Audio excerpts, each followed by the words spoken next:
ఏం మాట్లాడిండో విన్నారా? ముఖ్యమంత్రిని పట్టుకొని ఆ రోజు కేసీఆర్ గారిని పట్టుకొని బ్రోకర్ అన్నాడు. నువ్వేమన్నా బ్రోకర్వా? మోడీ కొంటేనే నువ్వు కొంటావా? 2.5 లక్షల కోట్ల బడ్జెట్ ఉంది, ఎందుకు కొనవు వడ్లు అన్నాడు. కొన్నాడా మరి మొన్న వడ్లు? కొన్నాడా కొనలేదా? మక్కలు కొన్నాడా? ఎన్ని రోజులు ఎదురు చూపులు? 60 రోజులు. నిన్నగాక మొన్న కేబినెట్ లో నిర్ణయం తీసుకున్నాడు. ఏం నిర్ణయం తీసుకున్నాడు? మోడీ ఎంత కొనమంటే గంతే కొంటా, మోడీ నాకు ఎంత కోట ఇస్తే గంతే కోట. ఇప్పుడే తెలియదు మీకు, వచ్చే సీజన్ లో తెలుస్తుంది. ఇప్పుడు తెలియదు మనకు, వచ్చే సీజన్ లో రైతులకు అర్థమవుతుంది రేవంత్ రెడ్డి గారు తీసుకున్న నిర్ణయం. ఇవాళ ఆయన మాట్లాడిన మాటలు మీరు విన్నారు. 10,000 కోట్ల రూపాయలు ఇస్తే చివరి గింజ దాకా మేమే కొంటాం. ప్రతి పంటకు బోనస్ ఇస్తాం.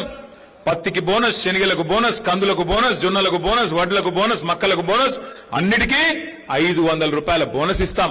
అట్లాగే వడ్లల్లో కూడా ఆ రోజు చెప్పలే, దొడ్డు వడ్లకి ఇస్తా అన్నాడు, సన్న వడ్లకి ఇస్తా అన్నాడు. కానీ ఇవాళ పరిస్థితి ఏంది? దేనికన్నా బోనస్ వస్తుందా? బోనస్ బోగస్ అయిపోయింది. వడ్లు కొనుడు లేదు, మక్కలు కొనుడు లేదు, పంటలు లేదు. ఆఖరికి మోడీ చెప్పినట్టు ఆయన ఎంత కొనమంటే ఎంత కోటా ఇస్తే అంతకే కొంటా అంటున్నాడు ముఖ్యమంత్రి రేవంత్ రెడ్డి. మరి ఇలా నేను కూడా అనొచ్చు, నువ్వు బ్రోకర్ వా అని నేను కూడా మాట్లాడచ్చు. కానీ నేనేమంటున్నా అంటే దయచేసి మీరు ఆలోచించండి. ఇట్లాంటి దుర్మార్గమైన ముఖ్యమంత్రి, రైతులను ఏడిపిస్తున్న ముఖ్యమంత్రి, ఆయనను ఎన్ని రకాలుగా తిట్టినా తప్పు లేదు. కానీ సంస్కారం అప్పుడప్పుడు అడ్డం వస్తుంది. ఎందుకంటే ఆయన కూర్చున్న కుర్చీ వేస్తుంటుంది. కాబట్టి నేను ఆయన ఏం తిట్టను, కానీ ఒకటి మాత్రం అడుగుతా. మరి అలా రేవంత్ రెడ్డి గారు మోడీ ఏదైతే కోటా ఇస్తాడో ఆ కోటా మందమే నేను కొంటా అంటున్నావు. మరి నువ్వేం చేస్తావు? కేసీఆర్ గారు ఉన్నప్పుడు యూరియా చక్కగిచ్చిండు, కేసీఆర్ గారు ఉన్నప్పుడు విత్తనాలు టైంకి ఇచ్చిండు, కేసీఆర్ గారు ఉన్నప్పుడు నాట్లు వేసేటప్పుడే రైతు బంధు పడ్డది. కానీ నువ్వు వచ్చిన తర్వాత ఇలా రైతు బంధు టైంకు యూరియా దొరకదు, విత్తనాల సరఫరా పోలీస్ స్టేషన్లల్లా, మరి ఆఖరికి పంటల కొనుగోలు మోడీ ఎంత చెప్తే అంతకే చేస్తా అంటున్నావు. మరి నువ్వెందుకున్నావు? నీ దగ్గర మరి ఇంత పెద్ద బడ్జెట్ ఎందుకు? నువ్వెందుకు? నీకు ఆ పదవి ఎందుకు అని నేను అడుగుతా ఉన్నా.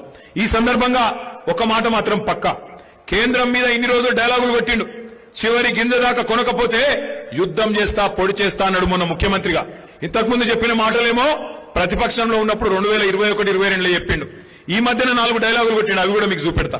ముఖ్యమంత్రిగా కొట్టిన డైలాగులు పెట్టాలమ్మా. ఇది ముఖ్యమంత్రిగా మాట్లాడిన. ఈనాడు కిషన్ రెడ్డి గారికి విజ్ఞప్తి చేస్తున్నా, తక్షణమే తెలంగాణ రాష్ట్ర ప్రభుత్వం సేకరించిన వడ్లు, తడిసిన ధాన్యంతో సహా కేంద్ర ప్రభుత్వంతో కొనిపించాలి. మా మొక్కలు, మా జొన్నలు, మా పొద్దుతిరుగుడు ఇత్తనాలు కేంద్ర ప్రభుత్వం కొనుగోలు చేయాల్సిందే. ఆ బాధ్యత కిషన్ రెడ్డి గారు తీసుకోవాల్సిందే. తడిసినవైనా మిగతావైనా మొక్కలైనా ఈ ఇత్తనాలు కొనాలన్నా లేకపోతే ఈ ధాన్యం కొనాలన్నా కేంద్ర ప్రభుత్వం ముందుకు రావాలి.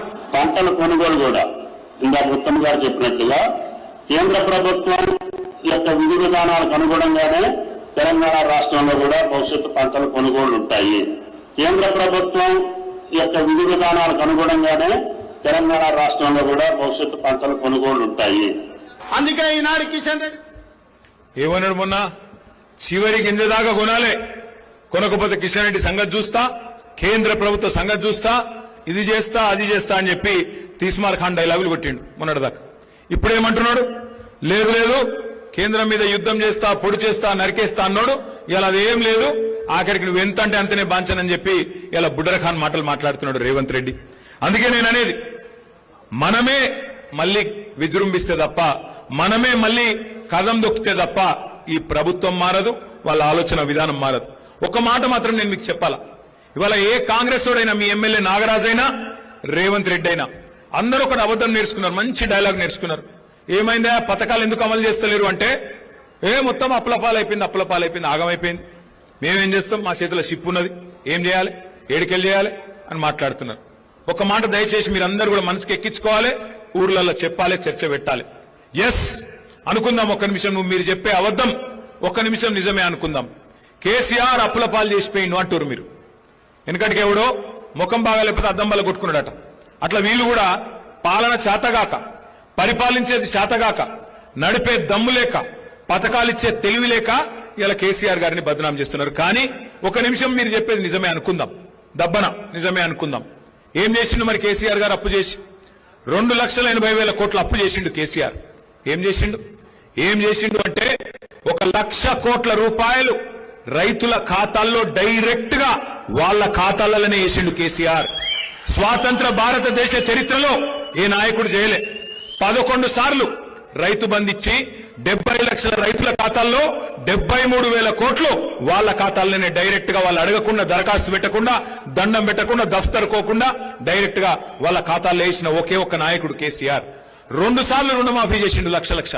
రెండింటి కలిపితే 29,000 కోట్లు. అంటే ఒక రుణమాఫీ, ఒక రైతు బంధు కలిపితేనే 1,02,000 కోట్లు రైతుల ఖాతాల్లో వేసిన నాయకుడు కేసీఆర్. అట్లాగే మొత్తం 24 గంటల కరెంటు మనకిచ్చేతందుకు రైతులకు కాంగ్రెస్ ఉన్ననాడు కరెంటే దిక్కులేదు. మరి అట్లాంటిది కేసీఆర్ గారు వచ్చిన తర్వాత 50,000 కోట్ల రూపాయలు, సంవత్సరానికి 5,000 కోట్ల రూపాయలు చొప్పున ఉచిత కరెంటుకు రైతులకు ఇవ్వడానికి 50,000 కోట్లు ఖర్చు పెట్టిండు. ఇంకొక 1,00,000 కోట్ల రూపాయలు కేసీఆర్ గారు మరి మన రాష్ట్రంలో ఉన్న విద్యుత్ పంపిణీ వ్యవస్థను మంచిగా చేసేందుకు పెట్టిండు. అంటే ఒక రైతులకు కరెంట్ ఇచ్చేందుకే 1,50,000 కోట్లు. అవును, కేసీఆర్ అప్పు చేసిండు. ఏం చేసిండు? రైతులకు బ్రహ్మాండంగా కాళేశ్వరం అనే ప్రాజెక్టు కట్టి 40 లక్షల ఎకరాలకు నీళ్లిచ్చి తెలంగాణలో ఒక్క రంగారెడ్డి మహబూబ్ నగర్ జిల్లా తప్ప 8 జిల్లాలకు ఇవాళ కాళేశ్వరంతోని నీళ్ల వల్ల లాభం జరిగింది. హైదరాబాద్ తాగునీటితో సహా కాళేశ్వరం ప్రాజెక్టు వల్ల 1,00,000 కోట్లు పెడితే 8 జిల్లాలకు లాభం జరిగింది, పాత 8 జిల్లాలకు. అట్లాగే కేసీఆర్ అప్పు చేసిండు, నిజమే అనుకుందాం. 1022 గురుకుల పాఠశాలలు పెట్టిండు కేసీఆర్. 1 కాదు 2 కాదు, మన పిల్లలకు 6.5 లక్షల మంది పిల్లలకు ఒక్కొక్క పిల్లోడి మీద 1,20,000 రూపాయలు ఖర్చు పెట్టి వాళ్లకు మంచి విద్యా బుద్ధులు నేర్పించిండు కేసీఆర్. అవును, కేసీఆర్ అప్పు చేసిండు. ఏం చేసిండు? 14 లక్షల మంది పిల్లలకు, ఆడపిల్లలకు ఒక మేనమామ లాగా కళ్యాణ లక్ష్మి, షాదీ ముబారక్ పేరు మీద ఒక్కొక్కరికి 1,00,000 రూపాయలు ఇచ్చి లగ్గం చేసిండు కేసీఆర్. అవును, కేసీఆర్ అప్పు చేసిండు. 15 లక్షల మందికి ఆడపిల్ల పుడితే 13,000, మగపిల్లగాడు పుడితే 12,000 రూపాయలు ఇచ్చిండు కేసీఆర్. అవును, కేసీఆర్ అప్పు చేసిండు. ఏం చేసిండు? 200 రూపాయల పెన్షన్ ను 2,000 చేసిండు. 46 లక్షల మందికి పెన్షన్లు ఇచ్చిండు కేసీఆర్. అప్పు చేస్తే ఇంకా చెప్పమంటే ఇంకో గంట చెప్తా. జిల్లాలు కట్టించిండు, కలెక్టరేట్లు కట్టించిండు, కొత్త కమిషనరేట్లు కట్టించిండు, బ్రహ్మాండంగా కొత్త పంచాయతీలు చేసిండు, తాండాలను పంచాయతీలు చేసిండు, కొత్త రెవెన్యూ డివిజన్లు, కొత్త మున్సిపాలిటీలు, కొత్త మండలాలు. కేసీఆర్ గిన్ని చేసిండు 10 ఏళ్లలో. నేను రేవంత్ రెడ్డిని అడుగుతున్నా, రైతు వేదికలు కట్టిండు కేసీఆర్. నువ్వేం చేసినావు? 2.5 ఏళ్లలో 4 లక్షల కోట్లు అప్పు చేసిండు రేవంత్ రెడ్డి. 4 లక్షల కోట్లు. కేసీఆర్ 10 ఏళ్లలో 2,80,000 కోట్లు అప్పు చేస్తే ఈయన 2.5 ఏళ్లలో 4 లక్షల కోట్లు అప్పు చేసిండు. మనం 10 ఏళ్లలో చేసిన దానికంటే 1.5 రెట్లు ఎక్కువ చేసిండు. మరి ఏమైంది 4 లక్షల కోట్ల అప్పు? ఎవల జేబులకు పోయింది? రైతు బంధు పెంచినవా? పెన్షన్ పెంచినవా? ఆడపిల్లలకు 2,500 ఇస్తాను ఇచ్చినవా? ఏం పని చేసినావు? మరి నిరుద్యోగులకు నిరుద్యోగ భృతి 4,000 ఇస్తాను ఇచ్చినవా? ఎవరికి ఇచ్చినావు?